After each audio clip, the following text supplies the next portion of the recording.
Halo, kembali lagi bersama saya Anas dan kali ini kita akan membahas pembelajaran terkait dengan manajemen strategik dan kepemimpinan pada bagian yang kedua.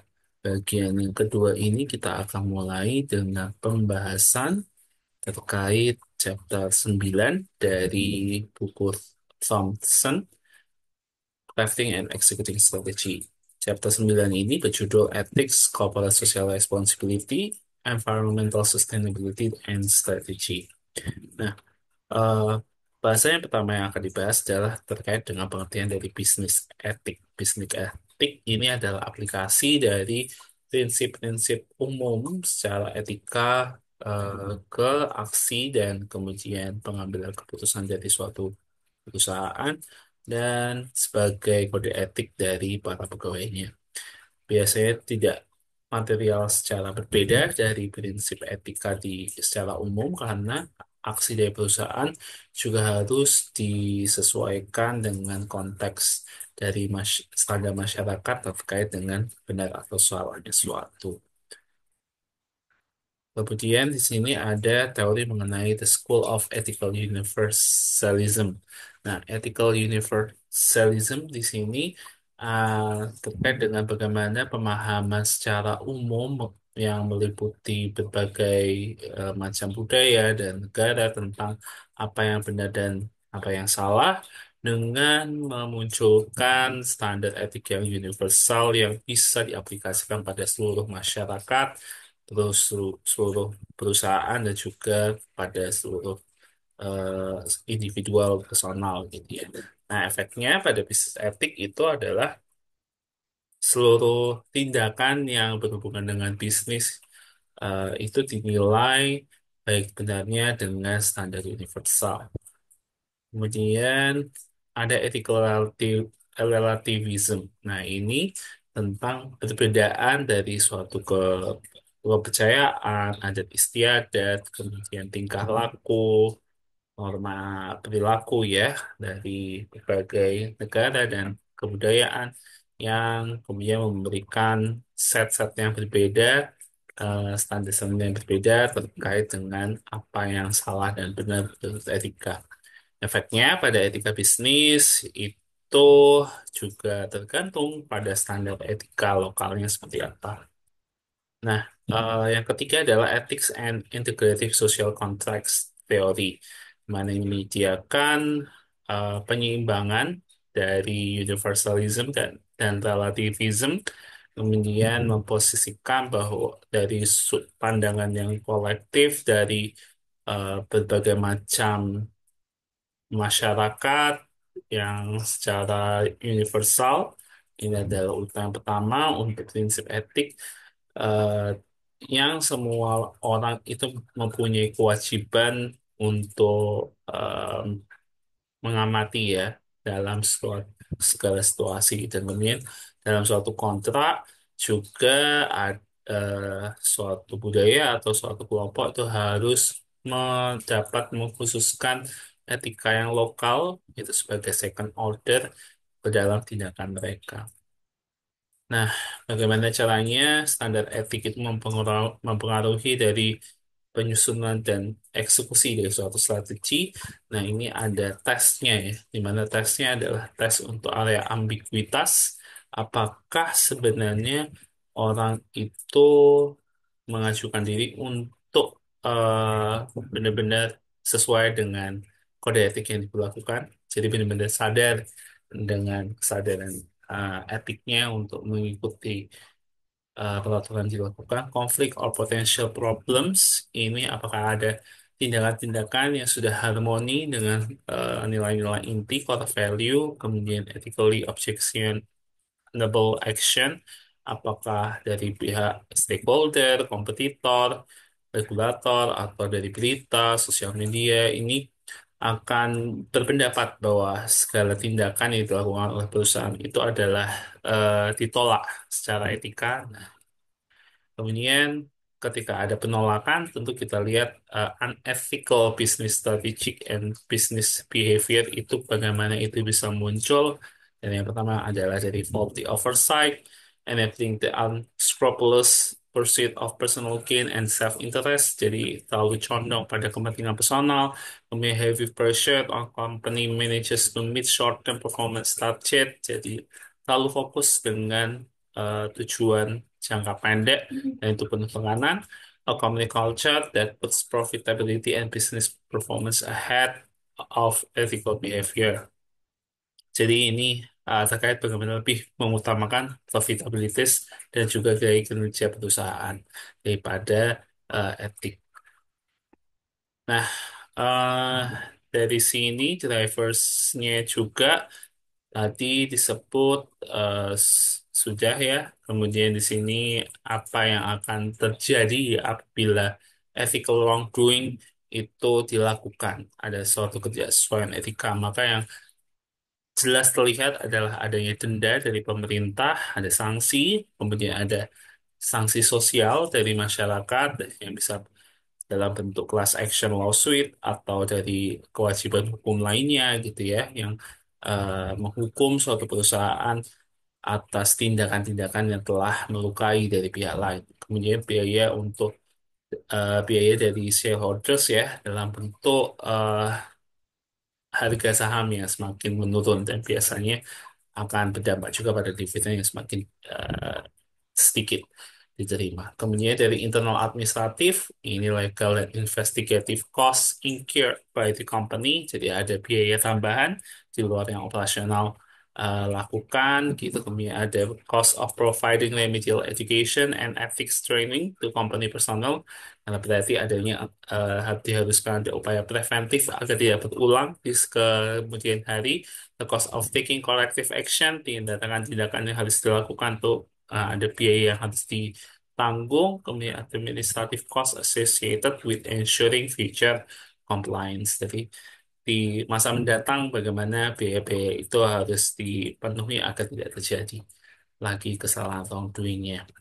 Kemudian intangible-nya itu dari tingkat kepuasan pelanggan yang menurun, kemudian menurunnya reputasi, moral pegawai yang semakin menurun juga, dan juga cynicism atau bagaimana pa- pandangan dari pegawai semakin citranya menjadi jelek gitu ya atas perusahaan, higher employee turnover, banyak yang pindah, yang keluar, higher recruiting cost karena kemudian harus uh, ada pegawai yang masuk direkrut kembali dan difficulty in attracting talented employees gitu ya. Kita melihat bahwa aspek SDM-nya juga harus benar-benar harus dipastikan ya uh, berkualitas sesuai dengan standar etik, kemudian adverse effect on employee productivity, cost of complying with harsher government regulation, dan karena tentunya pernah ada kejadian pasti akan ada regulasi dari pemerintah akan lebih ketat gitu ya. Nah, ini kemudian ada membahas terkait dengan CSR. Ini adalah kewajiban dari suatu perusahaan untuk mengoperasikan hal-hal yang baik gitu ya. Salah satunya good working condition for employee, encourage workforce diversity, be a good steward of the environment, and actively work to better the quality in life in the local community where it operates and in society at large. Ini ada five komponen untuk melakukan strategi CSR ini ya. Kemudian yang pertama adalah ada aksi untuk memastikan perusahaan beroperasi secara terhormat gitu ya dan secara etik. Kemudian aksi untuk mendukung aktivitas filantropi, berpartisipasi dalam layanan komunitas dan juga kualitas kehidupan yang lebih baik di sekitar, kemudian aksi untuk melindungi dan sustain memelihara lingkungan, kemudian aksi untuk meningkatkan employee well-being dan membuat perusahaan menjadi tempat yang terbaik untuk bekerja, dan aksi untuk mempromosikan workforce diversity atau keberagaman. eh ya, kemudian ada triple bottom line untuk memastikan pengukuran dalam CSR ini goalnya adalah excellence in all three performance dimension, yaitu sosial, ekonomik, dan environmental gitu ya. Next, ini adalah bagaimana untuk menyusun CSR dan sustainability strategi ini bisa dilihat dari model case, ada dari keuntungan dari stakeholder, dan business case adalah bagaimana untuk meningkatkan competitive advantage.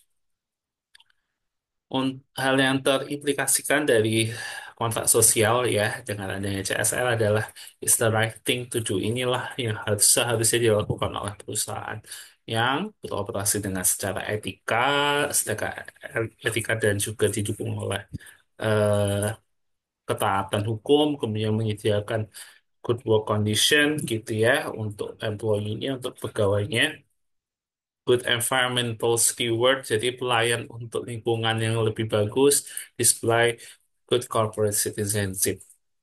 Dan ini dengan adanya CSR, ini akan increase buyer patronage, ini mengurangi resiko dari reputasi ya, kemudian ada lower employee turnover cost gitu ya, jadi engagement dari pegawai semakin ditingkatkan dan menajamkan proses rekrutmen dan workforce retention, meningkatkan revenue dengan meningkatkan peluang dengan adanya CSR dan sustainability, dan dari CSR dan sustainability ini dapat bermanfaat secara jangka panjang untuk kepentingan dari shareholders.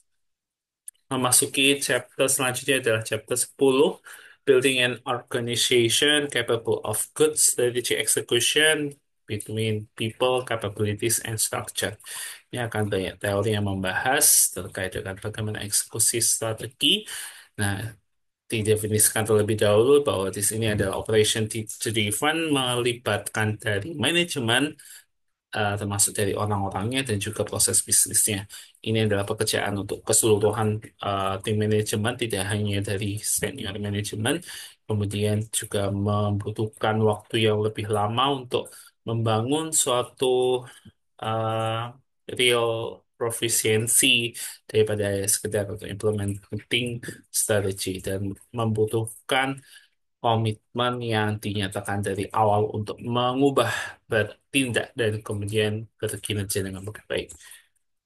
Frameworknya ini harus figuring out specific techniques, action, and behavior necessary yang dibutuhkan untuk smooth strategy supportive operation. Dan dengan ini maka pastikan semuanya get things done, deliver result, making things happen, dengan leadership dan making them happen right, itu dengan manajemen. 10 tugas dasar yang harus dilakukan dalam proses eksekusi strategi. Dari yang pertama adalah develop the research and capabilities required for successful strategy execution. Kemudian ada establish a strategy supporting organizational structure, allocate sufficient research to the strategy execution effort, institute policy and procedures that facilitate strategy execution, adopt business management process that drive continuous improvement, install information and operating system that support strategy execution activities, reward directly to the achievement of performance objective, foster a corporate culture that promotes good strategy execution, exercise the leadership needed to propose strategy execution forward, and the last, staff the organization with the right people for executing the strategy. Nah, building an organization capable of proficient strategy execution ini ada 3 hal yang perlu dilakukan. 2 hal termasuk adalah strategi supportive resource and capabilities, yaitu staffing the organization. Staffing ini adalah kata kuncinya putting together a strong management team dan recruiting and retaining talented employees. Sedangkan untuk yang kedua adalah acquiring, developing, and strengthening key resources and capabilities, dengan set tindakan yang bisa dilakukan adalah developing a set of resource and capabilities suite to the current strategy, kemudian updating resource and capability as external condition and the firm strategy change, dan kemudian training and retaining company personnel to maintain knowledge base and skill based capabilities.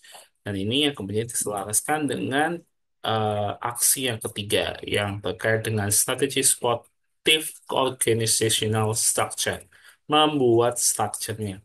Structuring the organization and work effort dengan tiga hal yang menjadi fokus, instituting organization arrangement that facilitate good strategy execution, establishing lines of authority and reporting relationship, and deciding how much decision-making authority to delegate.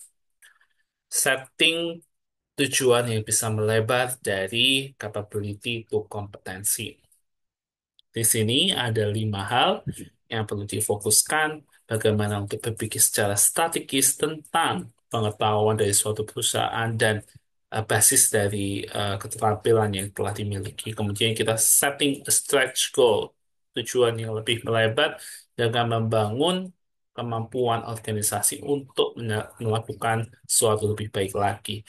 Kemudian evolving, menjadi berevolusi dengan kemampuan menjadi suatu kompetensi atau kemampuan untuk bekerja secara bagus dan pada harga atau biaya yang bisa dijangkau, acceptable cost. Dan kemudian dilanjutkan bagaimana thinking strategically of a firm's opportunities and challenge, melihat peluang dan risikonya.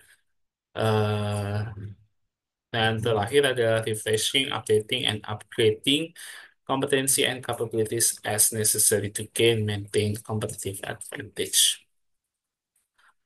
Nah, ini employee training memegang strategic role karena di sini untuk mengeksekusi suatu strategi membutuhkan berbagai keahlian yang beragam, kemampuan kompetitif, dan juga metode operasi yang beragam juga. eh, Usaha organisasi untuk membangun kompetensi berbasis keahlian dan juga supplying technical know-how to employees when rapidly changing technology puts a firm in danger of losing its ability to compete. Jadi melihat bagaimana suatu perusahaan bisa mengadaptasi dengan perubahan teknologi. Superior strategy execution capabilities itu sulit untuk diimitasi dan biasanya secara sosial itu kompleks, membutuhkan waktu yang lama, kemudian perlu dimaksimalisasi eh, sumber daya organisasi dan juga kemampuan kompetitif dalam suatu bisnis model dan juga biaya lebih rendah, permit firms to deliver more value to customer dan enable a firm to react more quickly to market change, beat competitors to market with a new product and service, and gain uncontested market dominance.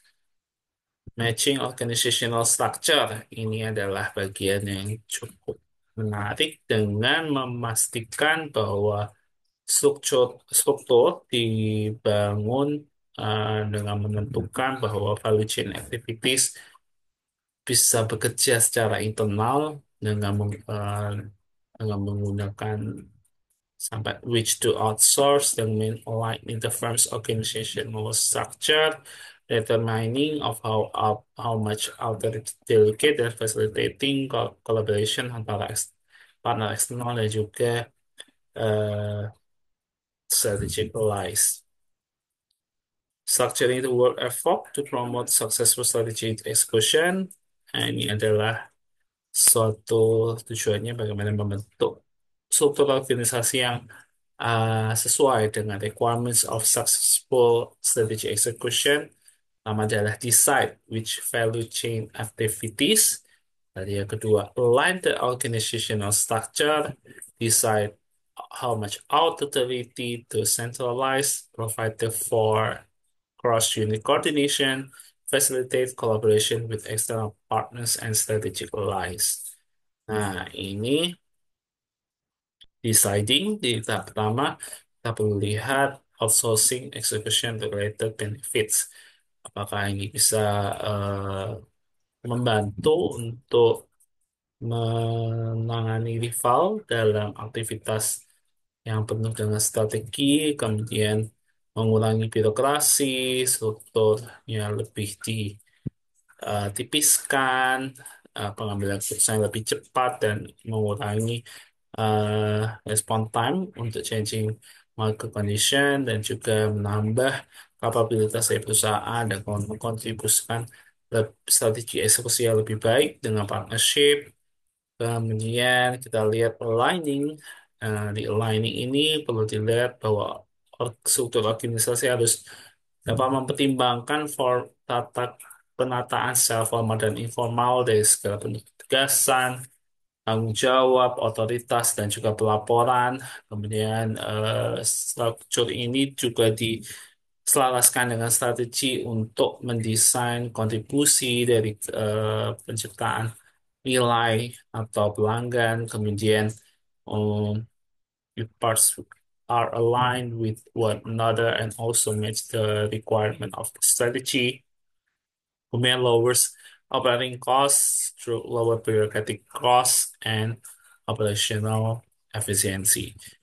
Nah, di sini ada tipe-tipe struktur organisasi, di mana yang pertama simple structure, hanya ada line and staff, functional structure, departmental atau unitary, multidivisional structure, divisional atau M-form, kemudian ada matrix structure dengan composite atau combination, dan ini perlu dilihat requirements-nya adalah memilih strategi, mempertimbangkan kapabilitas dan kompetensi, dan perlu dilihat apakah kendalinya secara sentralisasi atau desentralisasi. Desentralisasi ini adalah otoritas dipegang oleh top management, sedangkan desentralisasi itu bisa didelegasikan pada manajemen lower level dan juga pada pegawai. Nah, untuk menangkap course business strategic fit, ini bisa dilakukan dengan enforcing close cross-business collaboration to avoid duplication of effort, centralizing related function requiring close coordination at the corporate level. Nah, ini facilitating collaboration. Yang terakhir, ini adalah strategic alliance dengan outsourcing, joint venture, atau kerjasama kooperatif. Dan kemudian ada juga aliansi yang bisa dibentuk dengan struktur jaringan dengan memanfaatkan relationship manager untuk membangun dan mempertahankan penataan secara kooperatif dari nilai-nilai yang ada di kedua belah pihak. Yang perlu dilihat dalam perspektif ke depannya untuk menyusun struktur ini adalah harus memilih basic organizational design yang sesuai dengan strategi, eh, menambahkan desain dengan mekanisme koordinasi yang tepat, kemudian Institute Collaborative Networking and Communication Arrangement. Masuk pada chapter 11, Managing Internal Operation, Action that Promotes Good Strategy Execution. Promoting Good Strategy Execution ini terkait bagaimana mengalokasikan resource to execution critical value chain activities. Kemudian menginstitusikan setiap kebijakan, prosedur untuk memfasilitasi adanya strategi eksekusi yang lebih baik. Employing method process management tools to drive continuous improvement in how value chain activities are performed, installing information and operation system that enable company personnel to carry out the strategic role proficiently and using reward and incentive to promote better strategy execution and the achievement of strategic and financial target. Nah, bicara alokasi sumber daya, ini ada possible adverse resource allocation outcomes adalah jadi yang pertama, terlalu kecil pendanaan yang bisa memperlambat progres dan menghalangi usaha organisasi untuk mengeksekusi bagian dari strategic plan secara profisien. Kemudian terlalu banyak dana yang dikeluarkan oleh sumber daya organisasi dan mengurangi performance finansialnya. Strategi driven budgeting untuk mengalokasikan sumber daya ini perlu dilihat screen resource request carefully, approve only those that contribute to strategy execution, provide the level of research necessary for the success of strategic initiative, save resource to higher priority activities where new execution initiative are needed. Dan kemudian untuk menginstitusikan kebijakan dan prosedur yang bisa memfasilitasi dari strategi eksekusi ini adalah menyediakan top-down guidance untuk memastikan bagaimana suatu hal itu bisa dilakukan dengan baik, membantu untuk memastikan adanya konsistensi dalam execution critical activities itu dilakukan, mempromosikan penciptaan work climate, lingkungan kerja yang bisa memfasilitasi strategi eksekusi yang baik. Nah, ada well-conceived policies and procedures, di mana ada tiga hal yang perlu dilihat tadi dengan penjelasannya. Ada juga untuk provide top-down, channel individual and group efforts along a strategic supportive path, align the action and behavior of company personnel with the requirements for good strategy execution, place limit on individual action and help overcome resistance to change. Kemudian untuk help enforce consistency ini ada improve the quality and reliability of strategy execution, help coordinate strategy execution efforts of individual and groups throughout the organization, dan kemudian promote the creation of a work climate that facilitates good strategy execution. Untuk employee process management tool, di sini ada beberapa hal yang bisa digunakan untuk continuous improvement dengan adanya total quality management, best practice, benchmarking, process engineering, Six Sigma quality programs. Di mana untuk three powerful process tools for promoting operating excellence ini ada business process engineering, ini state design secara radikal dan step streamlining work effort, flows, and process to achieve dramatic improvements in performance dengan menggunakan tim yang cross-functional, cutting edge technology dan sistem informasi untuk riset dan memfokuskan kembali strategi organisasi. Metode quality management ini adalah menciptakan budaya yang total kualitas, melibatkan seluruh manajer dan juga pegawai dalam seluruh level, kemudian continuously improving the performance of every task and value chain of activity. Ini adalah suatu eh, proses yang jangka panjang, tidak ada finishnya, di mana sukses itu come slowly in small steps forward, atau hal ini juga lebih dikenal sebagai prinsip Kaizen. Dikenalkan selanjutnya adalah Six Sigma Quality Control Program dengan menggunakan metode statistik untuk meningkatkan kualitas dengan mengurangi defects and variability in business process. Nah, ini ditekankan bahwa all work is a process, all processes have variability, all process create data that explain variability. Paradigma yang dipakai dalam Six Sigma adalah DMADV, yaitu dengan Define, Measure, Analyze, Design, and Verify. Ada juga untuk existing process, ini ada DMAIC, Define, Measure, Analyze, Improve, Control. Di mana di sini ada perbedaan antara proses bisnis engineering dan continuous improvement. Kalau untuk business process reengineering aims at one-time quantum improvement, sedangkan untuk continuous improvement adalah untuk ongoing incremental improvements. Untuk menangkap dari manfaat dari inisiatif untuk meningkatkan operasi, ini adalah ada tindakan-tindakan untuk merealisasikan nilai dari TQM dan Six Sigma inisiatif, yaitu dengan foster quality supportive behaviors, commit to quality and continuous improvement, empower all employees to improve quality, emphasize the necessity for improved performance using online system to speed the adoption of the best practice. Uh, Keuntungan dengan adanya teknologi informasi, dengan adanya kita untuk menginstalasi informasi dan sistem informasi adalah enable better strategy execution to database decision, strengthen organizational capabilities, allow for real-time tracking of implementation initiative and daily operation, provide monitoring of empowered employee performance electronic scorecards, dan dia build closer relationship with customer. Nah, ini key strategy performance indicator track by sistem informasi. Ada customer data, operational data, employee data, supplier and partner or collaboratively ally data, financial performance data.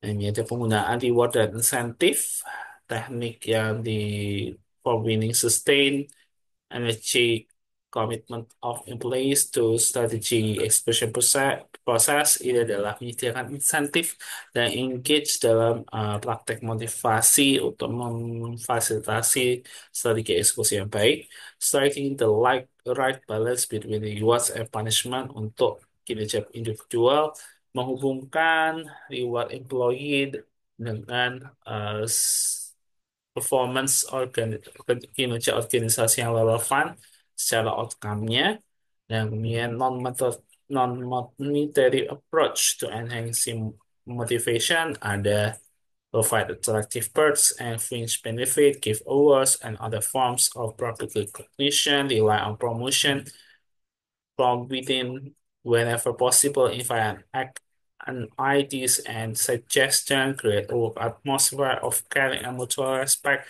state strategic vision in inspirational terms, share the firm's critical information with employee, and then provide a comfortable working environment. Nah, eh, untuk tadi firm's motivation approach and reward structure, menyimbangkan keduanya, commitment generating incentive and reward, dan kemudian untuk punishment, lalu ada lihat juga adverse employment consequences. Untuk menghubungkan antara rewards dengan mencapai outcome yang terbaik adalah focus on and rewards results, not effort. Get results-oriented work environment that focus on what achieved, not what to do. Set strategically relevant, specific, measurable, stretch performance goals that are difficult but achievable. Link the performance goals of each individual in an organizational unit to unit's goal. Reward and recognize success per performance in accomplishing the goals. Kemudian kita melihat pada chapter 12 Corporate Culture and Leadership Keys to Good Strategy Execution. Kita sekarang sudah fokus pada leadership, kepemimpinan. Yang melihat terlebih dahulu corporate culture ini adalah massing of shared value, belief, business principle, and tradition that imbues the firm's operating style, behavior, norms, including attitudes and work atmosphere. Ini sangat penting karena ini bisa mempengaruhi dari tindakan suatu perusahaan dan pendekatan untuk menjalankan usaha. Identifikasi dari key features dari budaya perusahaan ada pertama adalah value, principles, and ethical standard in actual use, management practice and organizational policy, atmosphere and spirit embodied in the firm work climate, how manager and employee interact and relate to one another, how the firm treats its stakeholders, station and studies, and how we do things among here. Action and behaviors encouraged and rewarded, and strength of the peer pressure to conform and observe the norm. Two, culture building roles dari core value dari suatu perusahaan dan standar etik, di mana ada foster a work climate where company personnel set common and strongly held conviction about how the company's business is to be conducted, dan kemudian provide company personnel with guidance of how to do their job, steering them toward both doing right on and doing the right thing. Tekanan untuk membuat suatu budaya perusahaan itu bisa berevolusi. Ada new or revolutionary technology, diversification into new business, rapid growth of the firm, merger or acquisition of another firm, shifting internal condition atau new challenge in the marketplace. Uh, yang selanjutnya adalah strong versus weak culture, di mana strong culture ini punya deeply rooted, widely shared value, behavior norms, and operating approach. Ini insist that its value and principles be reflected in the decision and action taken by all personal, company personal. Kemudian uh, other we culture firm lacks value and principle that are consistently preached or widely shared, has few or no tradition, belief, value, common bonds, and behavioral norms. Untuk membangun strong culture, ini harus founded of strong leader with strong value dan commitment by the firm to ethical behavior.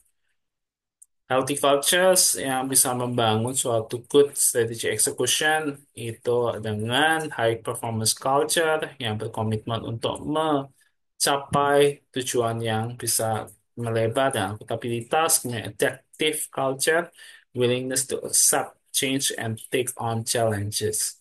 Unhealthy, sebaliknya di sini ada incompatible subcultures, insular, inwardly focused culture, unethical and driven culture, kemudian ada change resistant culture dan politicized culture.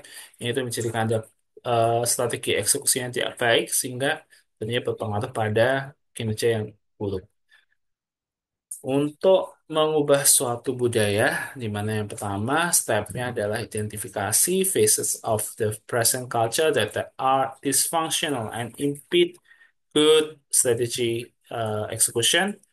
Menspesifikasikan secara jelas tindakan baru, behaviors and work practice should characterize the new culture, talk openly about problems with the current culture, and make persuasive case for cultural reform may follow with visible, forceful action, both substantive and symbolic, to ingrain a new set of behavior, practices, and norm. Ini untuk mengubah suatu budaya organisasi, top executive and upper management behavior, kemudian bisa ceremonial events to honor exemplary employees dan physical symbol that represent the new culture. Leading strategy execution ini memerlukan tetap staying on the top of what is happening and closely monitoring the progress, putting constructive pressure on the organization to execute the strategy well and achieve operating excellence, initiating collective action to improve strategy execution and achieve the targeted performance result. Di sini management by walking around MBWA ini bisa digunakan oleh suatu leader untuk tetap terinformasikan bagaimana suatu strategi eksekusi itu berprogres, kemudian pengaruh terkait dengan spending time with people at company facilities, bertanya, banyak pertanyaan, mendengarkan opini mereka, kemudian mengumpulkan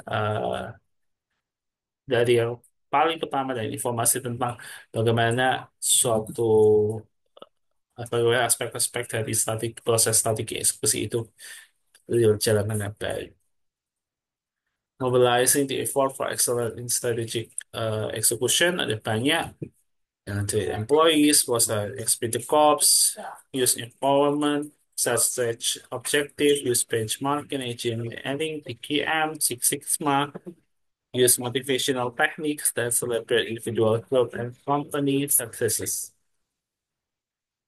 Leading the process of making collective judgment. Ini ada through analysis of the situation, good business judgment in deciding on what action to take, good implementation of collective action.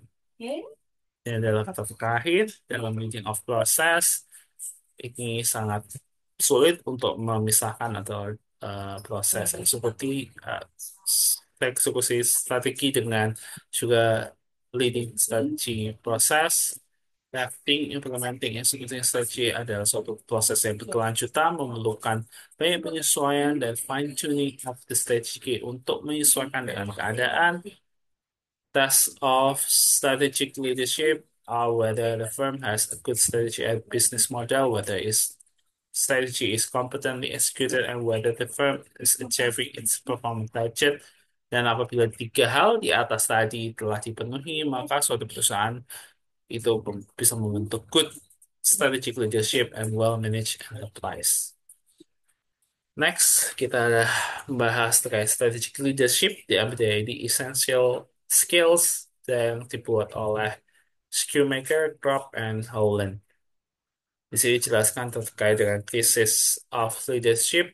Ini apa saja yang mempengaruhi krisis tersebut, kemudian effective crisis leader itu seperti apa, harus mempersiapkan dan prevent crisis, how to respond, how organization can learn and grow from crisis.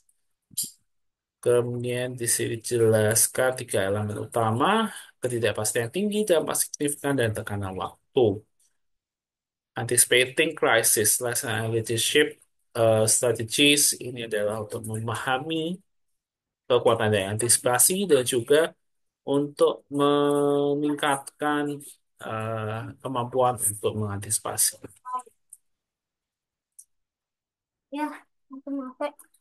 Kemudian untuk challenge di sini, Amerika strategis harus mempertanyakan status quo, termasuk dari asumsi dari diri sendiri, serta mendorong pandangan yang berbeda, yang membutuhkan kesabaran, keberanian, pikiran terbuka, sehingga dia itu melibatkan pandangan yang berbeda, kemudian caranya adalah fokus pada akar masalah, bukan gejala, dengan menggunakan metode five ways, tinjau asumsi lama, uji fasilitas, adakan pertemuan di comfort zone, ciptakan fasilitasi, dan libatkan pihak skeptis.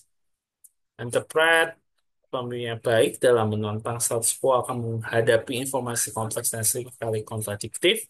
Cara meningkatkannya adalah menganalisis data ambigu, buat minimal tiga penjelasan alternatif, perhatikan detail, cari informasi yang hilang, dukungan observasi, ambil waktu sejam untuk berpikir dengan cara yang berbeda. Decide ini dalam suatu situasi yang tidak pasti, pengambil keputusan pasti harus memenuhi pilihan sulit, dan informasi yang tidak lengkap dan waktu batas, sehingga yang perlu dipelajari untuk meningkatkan keputusan adalah ubah keputusan pilihan dengan bertanya, apakah ada opsi lain setia, pecah keputusan besar, sesuaikan kriteria keputusan, jelaskan tahap proses keputusan, libatkan pihak yang relevan, dan pertimbangkan proyek, project, atau eksperimen. Lain, suatu seorang pemimpin harus bisa menemukan titik temu dan mendapatkan dukungan dari pemangku kepentingan yang memiliki pandangan dan agenda berbeda. Caranya untuk meningkatkan adalah komunikasi secara dini, rutin untuk menghindari keluhan, identifikasi pemangku kepentingan internal dan eksternal, kenali agenda tersembunyi, gunakan diskusi terstruktur, hubungi langsung pihak yang menolak, pantau posisi pemangku kepentingan, dan berikan pengakuan atau penghargaan. Learn, di mana learn ini mendorong budaya bertanya dan mencari pelajaran dari keberhasilan maupun kegagalan secara terbuka dan konstruktif. Dengan melalui inovasinya, program untuk mempublikasikan cerita tentang proyek-proyek yang awalnya gagal, tapi pada akhirnya menghasilkan solusi kreatif, melibatkan tim lintas divisi dalam eksperimen baru dalam menyelesaikan masalah, atau betul inovasi menghasilkan ide baru. Caranya adalah lakukan tinjauan pasca aksi, dokumentasikan pelajaran yang bisa diperoleh dari suatu terus keputusan besar, berikan penghargaan kepada manajer yang mencoba suatu yang patut diapresiasi, lakukan audit pembelajaran, identifikasi inisiatif, ciptakan budaya yang menghargai rasa ingin tahu dan memandang kesalahan sebagai peluang belajar. Kita memasuki terkait Theory of Leading Organizational Change, di mana ini akan diambil dari John P. Kotter. Dengan langkah transformasi yang dilakukan adalah menciptakan rasa urgensi, membentuk koalisi pengarah, mengembangkan komunikasi dan visi, memegang orang bertindak berdasarkan visi, menciptakan kemenangan jangka pendek, konsolidasi kemenangan untuk menghasilkan lebih banyak perubahan, dan institusionalisasi pendekatan baru. Dan yang pertama adalah sense of urgency. Ini adalah langkah awal perubahan dimulai dengan identifikasi situasi kompetitif. Dan itu motivasi sangat penting dalam memulai program transformasi. Kepemimpinan diperlukan untuk menciptakan sistem baru dan pemimpin baru sehingga menjadi katalis perubahan. Hasil bisnis yang buruk bisa menjadi peluang sekaligus hambatan. Diskusi terbuka tentang fakta sulit sangat penting. Menciptakan krisis terkadang diperlukan untuk meningkatkan urgensi dan tingkat urgensi dianggap cukup jika 75%. Manajemen meyakini bahwa status quo tidak dapat diterima. Yang kedua adalah enough guiding coalition. Ini adalah permasalahan yang sering gagal karena tidak ada tim pengalah yang cukup kuat. Banyak organisasi meremehkan pentingnya koalisi dengan kekuatan. Kemudian untuk key suksesnya adalah dimulai dengan beberapa orang, tapi harus tumbuh secara signifikan. Tim ini, tim yang dibentuk bisa mencapai 5 sampai 50 orang, atau bahkan pemimpin serikat pekerja juga terlibat. Koalisi ini sering bekerja di luar hierarki formal karena sistem yang seringkali menjadi penghalang perubahan. Penyebab kegagalan adalah kurangnya pengalaman di tim, kemudian mempercayakan proses pada staf non-lini, kemudian tidak cukupnya organisasi untuk membentuk tim yang kuat sejak awal, sehingga dampaknya upaya perubahan terlihat berhasil sementara tapi hanya dihentikan oleh oposisi internal. Lacking a vision. Masalah ini adalah karena tanpa ada visi yang jelas, transformasi cenderung menjadi kumpulan proyek tidak dihubung atau berjalan tanpa arah. Main key success harus mudah dipahami. Visi awal mungkin kabur, tapi melalui analisis mendalam berkembang menjadi suatu konkret dan strategis dan kemudian untuk menyebabkan kegagalan tanpa penyertaan visi yang kuat yang menginspirasi dan komunikasi visi yang terlalu rumit, dampaknya ada inisiatif perubahan yang tidak saling mendukung, ketidakjelasan visi, ini menimbulkan kebingungan dan alienasi, membuat menjadi alien ya di antara karyawan. Yang praktisnya, jika visi tidak dapat dijelaskan dalam waktu 5 menit atau tidak mendapatkan reaksi positif, berarti proses pembuatan visi belum selesai. 8 langkah untuk mentransformasi organisasi. Dan yang pertama, establishing a sense of urgency, forming a powerful guiding coalition, creating vision, communicating vision, empowering others to act on the vision, dan start planning for creating short-term wins. Kemudian consolidating improvements and producing still more change, and institutionalizing new approach. Nah, ini masalah keempat ada under communicating the vision by a factor of 10. Nah, ini 3 pola umum dalam komunikasi, yaitu komunikasi dilakukan 1 kali melalui rapat, sehingga hanya sedikit yang memahami, menyampaikan banyak pidato, tapi visi tidak dipahami karena komunikasi terbatas, upaya komunikasi lebih intensif, tapi perilaku eksekutif senior bertentangan, sehingga komunikasi yang kredibel dan berulang sangat penting untuk keberhasilan transformasi, juga harus mencukup peluang pertumbuhan baru, eksekutif yang efektif mengintegrasikan visi dalam aktivitas harian mereka, saluran komunikasi yang ada digunakan secara maksimal, pemimpin yang berhasil walk the talk, sama antara konsisten dengan visi, perilaku pemimpin yang tidak sesuai dengan visi dapat merusak proses transformasi. Kemudian, not moving obstacles to the new vision. Uh, Dalam konteks perubahan, seringkali terhambat karena hambatan tidak dicari di atas secara efektif. Dampaknya, ketika karyawan melihat dapat tidak diatasi, kehilangan kepercayaan, menyebabkan stagnasi atau kegagalan dalam upaya transformasi, sehingga perlu dilakukan identifikasi hambatan utama, tindakan terhadap hambatan personal, reformasi sistem dan proses, komunikasi dan dukungan, sehingga kesimpulannya adalah menghapus hambatan adalah langkah krusial untuk memastikan keberhasilan transformasi. Not systematically planning and creating short-term wins. Dalam proses perubahan dan bersifat besar dan jangka panjang, keberhasilan kecil di awal perjalanan sangat penting untuk menjaga momentum, membangun kepercayaan dan memotivasi seluruh tim. Alasan kemenangan short-term wins ini adalah motivasi, kemajuan yang nyata, sehingga menghilangkan skepticism, menjaga momentum, dan identifikasi masalah lebih awal. Jika tidak ada, maka hilang kepercayaan, turun motivasi, resistance semakin meningkat, kehilangan momentum, dan eh, lain sebagainya. Kemudian untuk not systematically planning for and creating short-term wins, ini cara menciptakannya. Short-term wins ini adalah perencanaan yang sistematis dengan identifikasi area di mana organisasi dapat mencapai hasil cepat dan bermakna, penetapan sasaran jangka pendek yang dapat diukur, insentif dan pengakuan kepada individu atau tim yang berkontribusi, komunikasi keberhasilan, dan gunakan kemenangan untuk membuka jalan perubahan selanjutnya. Declaring victory too soon, menyatakan kemenangan sebelum waktunya selama upaya perubahan organisasi dapat menjadi bencana. Perayaan prematur sering disebabkan oleh aliansi antara pemerkasa perubahan dan yang antusias dan perlawanan. Beberapa pemimpin yang sukses menghindari jebakan ini dengan menggunakan kemenangan awal sebagai pengungkit untuk mengatasi tantangan sistemik yang lebih signifikan. Untuk memastikan kesuksesan yang langgeng, para pemimpin harus menahan godaan untuk menyatakan pekerjaan selesai setelah perbaikan awal dan sebaliknya komitmen untuk visi jangka panjang. Not encoding changes are in corporations culture. Ada dua faktor yang berkontribusi pada proses ini adalah demonstrasi yang jelas tentang dampak pendekatan baru, embedding changes in leadership and organizational system sebagai hal yang kedua agar perubahan organisasi dapat bertahan dan itu menjadi akar kuat dalam budaya perusahaan. Jika perilaku terikat dengan norma sosial dan perusahaan dan nilai-nilai bersama, peluang jauh lebih besar untuk bertahan lama.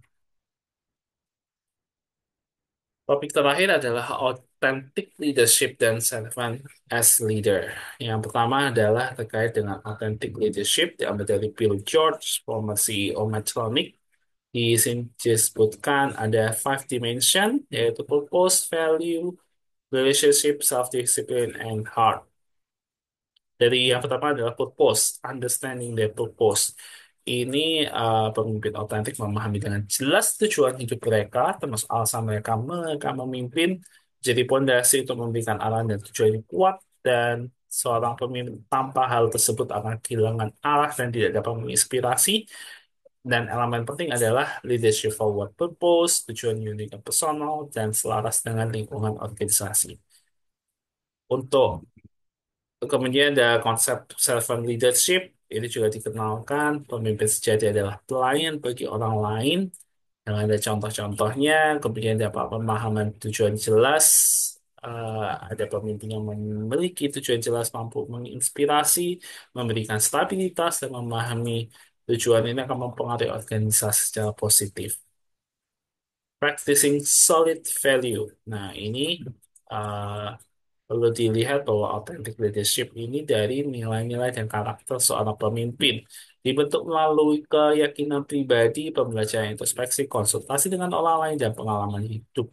Integritas adalah yang paling penting. Kemudian pelajaran dari yang telah terjadi bahwa kepemimpinan bersistem tidak hanya tentang keuntungan, tapi juga tentang menumbuhkan kepercayaan, kejujuran, kesejahteraan bagi para pemangku kepentingan.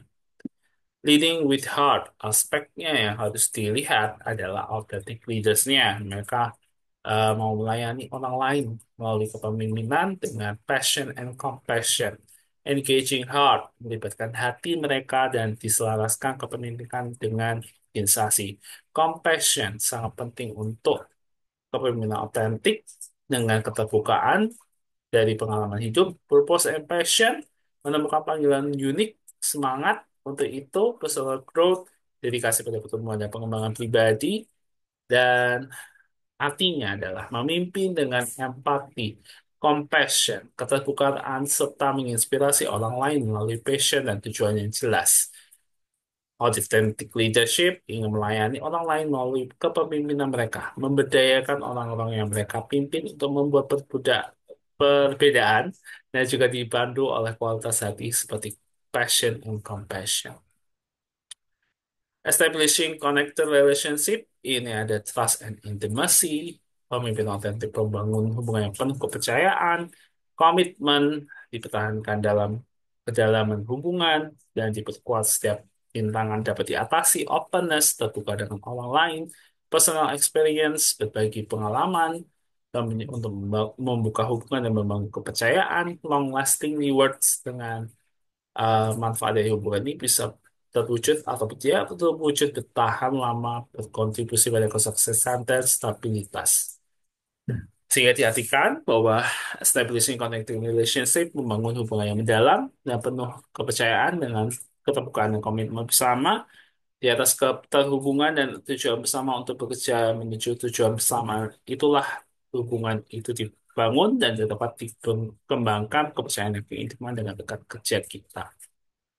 Demonstrating self-discipline, kualitas penting karena tanpa disiplin, leader sulit mendapatkan rasa hormat dari para pengikutnya sehingga harus punya disiplin untuk menerapkan nilai-nilai tersebut dalam tindakan sehari-hari melalui tindakan yang nyata dan menyadari bahwa untuk mencapai kesuksesan diperlukan disiplin yang konsisten dan fokus keberhasilan jangka panjang, bukan hanya efektivitas operasional. Nah, di sini kesimpulannya, kelima dimensi ini sangat melengkapi dan membentuk dasar bagi kepemimpinan autentik dengan mempraktikkan dimensi ini bisa mempengaruhi orang lain secara positif, membangun kepercayaan dan keberhasilan jangka panjang. Masuk ke servant as leader, di mana di sini diambil dari esai Robert K. Greenleaf, judulnya Servant as Leader. Ini dari yang pertama, konsepsinya adalah Greenleaf possess a true servant leaders dengan natural desire untuk melayani yang lain, demi growth and well-being of others. Yang lama pertanyakan apakah ini akan menjadi lebih baik, lebih sehat, lebih bijak, lebih bebas dengan ada lebih banyak otonomi, memberikan influence yang positif. Dan kemudian yang ketiga, foresight and ethical responsibility. Foresight ini adalah critical leadership quality untuk encompassing ability to anticipate outcomes and make informed decision. Healing and wholeness, leadership itu dihubungkan dengan healing, tidak hanya terkait bagaimana pelayanan, tapi juga oleh dirinya sendiri. The shared pursuit of wholeness become a source strength and motivation for servant leader. Building community ini juga penting sebagai elemen integral dari human development, effective servant leadership, leadership foster, trust, respect, and ethical behavior dengan menciptakan sense of belonging dan tanggung jawab. Listening and understanding harus cultivate the ability to truly listen, seeking to understand before being understood, dan ini akan membuat insightful decision. Persuasion over coercion rely on persuasion and influence rather than authority or force, which align with fostering voluntary commitment and organic relationship with the organization. Conceptualization and vision ini broad capacity for conceptual thinking and vision yang bisa menjadikan mereka articulate overreaching goals that inspire others while addressing both immediate and long-term challenge. Itu yang bisa dijelaskan terkait servant as leader dengan eh, ini bisa mempraktekkan tujuan jelas, nilai kokoh, hubungan yang tulus, disiplin, dan kepemimpinan dari hati. Demikian yang bisa saya sampaikan terkait dengan manajemen strategik dan kepemimpinan bagian kedua. Semoga bermanfaat. Salam retensi.